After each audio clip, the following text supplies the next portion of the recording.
This was interesting. Apparently, my kindergarten thought that having their children adopt English names would make it a more globalized and modernized school. But do we need English names in order to learn English? Is that what we mean by globalization?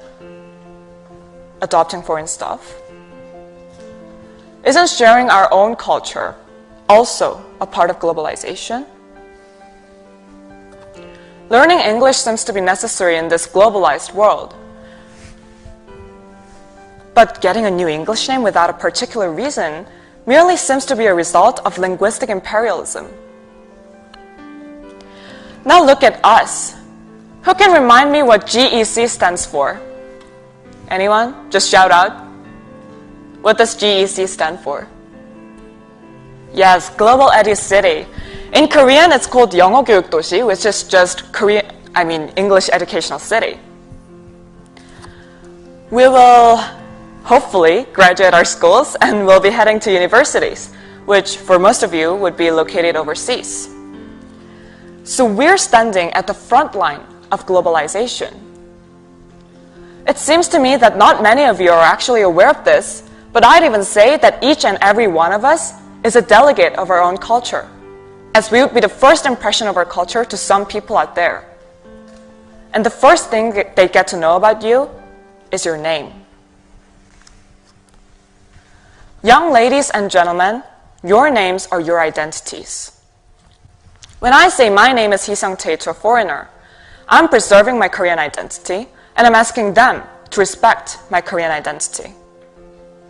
It's not mandatory for you to adopt an English name if you don't feel like it's part of your identity.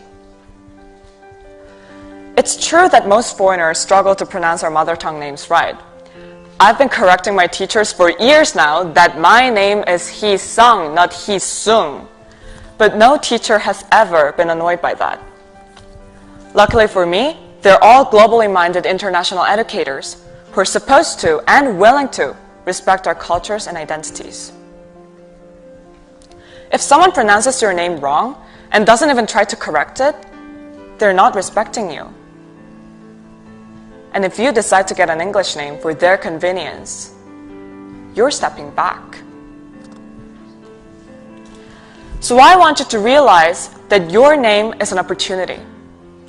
It is an opportunity to let you know, your culture known, and your identity known. And you know what? You think English names are better for English speakers, but some of them actually enjoy listening to your Korean names or mother tongue names. I co-lead a service club named Mendorong at our school. My friend and I had this long discussion on how we should name our club between Lukos, which means light, and Mendorong, but the letter 1. When I told this name to my teachers, they always asked, "Oh, what does that mean?" And I explained to them that it means warmth in Jeju dialect. Everyone was fascinated. We used the name of our service club to share our local culture. It had a nice meaning, it was unique, it stood out, and it made others remember our club. So when you give names to something, especially later if you found a super big company or give a title for a world-famous song, just consider how much power those names will hold. When you introduce your names to someone, just consider what that means. Because, as I said, your names are your identities. I'll just share what I found most interesting from the survey before I end my speech. Most students said that they got English names because their teachers struggled to pronounce their mother tongue names. But when I asked how often their teachers pronounce their mother tongue names right, they said that their teachers do a pretty good job. And then they also said that their teachers make effort to do so. But when I asked how often they correct their teachers when they mispronounce their names, the answers varied. I asked them why they don't correct their teachers when they mispronounce their names. The main reasons were that they were worried if they may embarrass their teachers or think it's impolite. Some people said that it doesn't really matter because they know that the teacher's calling them anyway.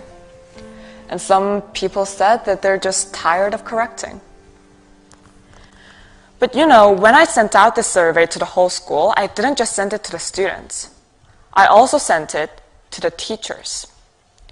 And their responses, I'll just read some off the screen.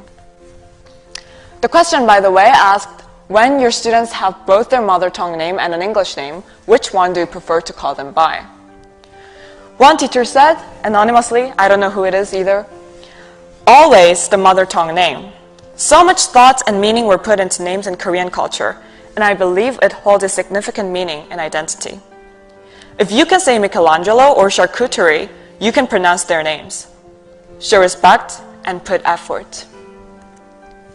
Another teacher said, I feel as though everyone deserves to be called by their given name, no matter how difficult it is for others to pronounce it. A name is a huge part of someone's personality, and it should never be modified to fit others' needs. Mother tongue name, I think that it is important to establish respect for home cultures. I prefer to use the name they want, but I like the Korean names.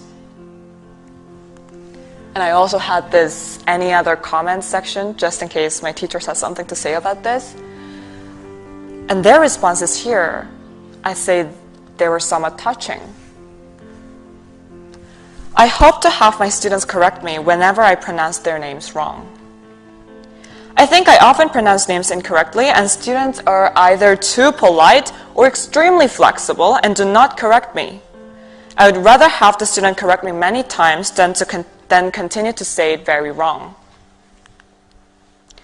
I always like to ask if a name has a specific meaning. I find it fascinating in other countries where names are derived from familiar words. I believe that using the same name that their parents use is important in creating a teacher-student connection. There were so many comments like these, and I just picked a very few of them. I really want you to know that your teachers here are globally minded educators who are always willing to respect you. I hope that made you think about your names a little bit more. So I'll end my speech in the same way I started it.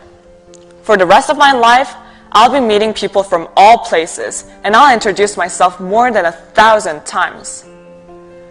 But each and every time, I will say, with my deepest consideration, that my name is Hee Sung-tae. Now it is your turn to say yours.